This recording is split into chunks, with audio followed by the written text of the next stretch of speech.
Welcome to USA Stories channel. We hope you will have fun with us. Enjoy watching. Greetings. Everyone, I'm Isabella.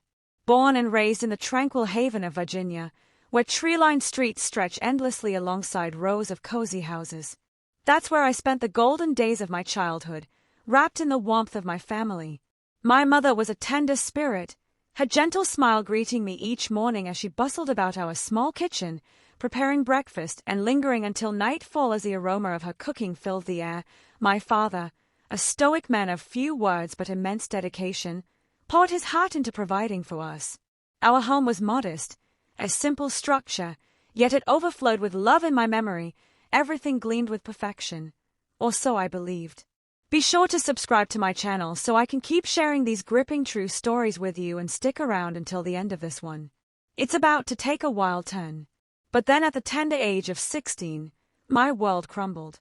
My mother was stolen away by a sudden merciless illness. So swift I barely grasped what was happening. A hollow ache swallowed me whole as I watched my father retreat into solitude within a house. Once alive, with laughter, we carried on together, but the family we'd been was gone. Each morning I trudged to school. Each night I returned to that same kitchen, cooking the same simple meals. Yet without her, it was just the three of us, my father and me, separated by a distance far greater than the walls around us. When I turned 19, my father remarried his new wife. Luna was a kind and soft-spoken woman who brought along her son Alexander a year, my junior. At first it felt like an earthquake had shaken my life. Once more the serene existence I'd known was upended, and I struggled to find my footing with this new brother. Alexander was quiet, never once making me uneasy. But like me, he was grappling with this unfamiliar reality. In the evenings, our patchwork family gathered in the living room. My dad and Luna chatted about work or their dreams, while Alexander and I traded awkward glances, my head dipping in quiet confusion. Family meals slowly became a bridge between us. Strange yet revealing. Alexander often passed me food, a small act that carried unexpected weight. He rarely spoke, but his eyes sometimes lingered, and I wondered if I was imagining things. Was it just a younger brother's affection or something more? An unspoken tension simmered beneath the surface, twisting feelings that should have stayed purely familial into something far more tangled. There were moments when his nearness sent my pulse racing, a sensation I despised. I hated that I'd begun to see him as more than a brother. One night I heard soft footsteps in the hallway.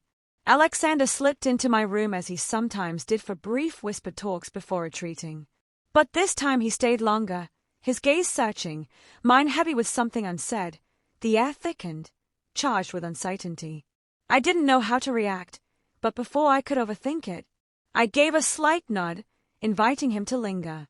We sat in the shadows, three strangers bound by an inexplicable closeness. Truth be told, I liked Alexander more than I should have. He was handsome in a way that snagged my attention, and though guilt flickered in my mind, it was easily brushed aside by the logic of sharing a home. Our rooms were on the second floor, separate yet near, while my father and Luna slept downstairs. This setup sparked occasional awkwardness. Both of us were at turning points.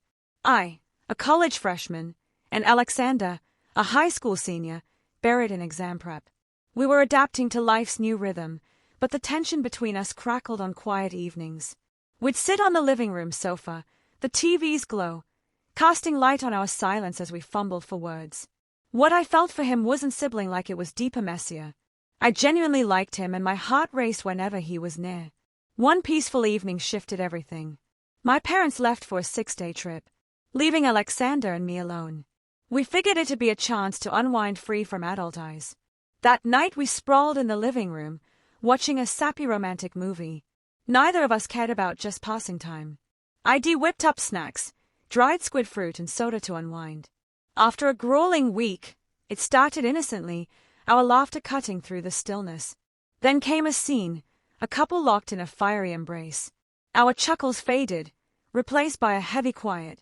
I felt Alexander's eyes on me, a warm flush creeping through me as I clutched my soda can to steady myself. Without warning, he pulled me into his arms, strong, sudden, undeniable. His kiss was urgent, a dam bursting with all we'd held back. My heart thundered, torn between turmoil and surrender. My body betrayed me, crossing a line no sibling should. In that dark, quiet room, the night morphed into something else entirely, a turning point that would change everything. That night, Alexander and I became inseparable, shattering every boundary. Words were scarce. Instinct took over, unleashing what we'd suppressed. The careful distance we'd kept dissolved into raw, uncontrollable emotion. The next morning, as sunlight slipped through the curtains, I lay beside him in what should have been my safe haven. The room was unchanged, silent, warm, but I was not. Our eyes met, sharing a wordless understanding. Nothing would be the same. While my parents traveled on, we seized our time together. Awkwardness vanished, replaced by a complicated ease. We lived like a young couple in love meals, turning intimate nights, spent talking, watching movies, and tangled in the same bed. I let reality slip away, ignoring that we were siblings in name, alone. Lost in a carefree illusion. When my parents returned, we snapped back into our roles, pretending nothing had happened. They smiled, recounting their trip, oblivious to the knowing glances. Alexander and I exchanged our secret, stayed buried. In the months that followed, we fed our hidden relationship, stealing moments when we could. Passion-filled nights became routine. Whenever my parents slept early or stepped out, Alexander would slip into my room and we'd cling to each other as if no barriers had ever existed. By day we played our parts perfectly, family meals passing without a hint of suspicion. The tension thrilled me. Though guilt gnawed at my edges, it wasn't enough to stop me. I knew it couldn't last forever. Secretly, I started birth control, guarding against consequences I feared but couldn't face. Ending.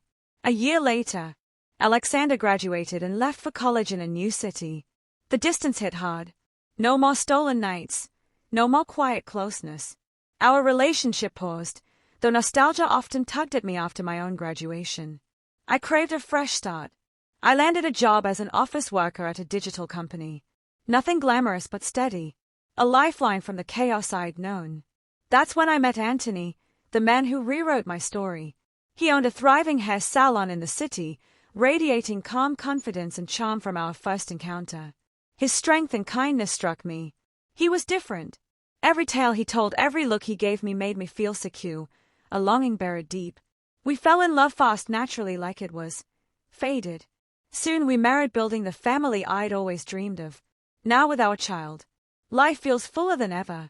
My days with Anthony and our little ones soothe the scars of my past, though they creep back in weak moments. I've found a new home with a man worthy of my love. Yet somewhere in my mind, Alexander lingers. The secret days we shared refuse to fade entirely. I wonder if I'll ever truly let them go. My husband is incredible, his care unwavering. But when I meet his gaze, a weight settles in my C*******T. I'm hiding a piece of myself he deserves to know. Should I tell him about Alexander? The question haunts my sleepless nights, torn between truth and silence. Confession could shatter our family, the life I treasure, yet this secret burdens me, making me feel unworthy of his love. I'm lost at a crossroads. Maybe you'll judge me for the hurt I've caused, the choices I've made. But if you were me, what would you do? Would you confess, risking it all, or bury the past, praying it never resurfaces to wound those I love? Drop your thoughts below. Advice, sympathy, criticism, anything. If you were in my shoes, would you spill everything and face the fallout, or hold the secret tight to protect what I have? I'm desperate for guidance, unsure of the right path forward.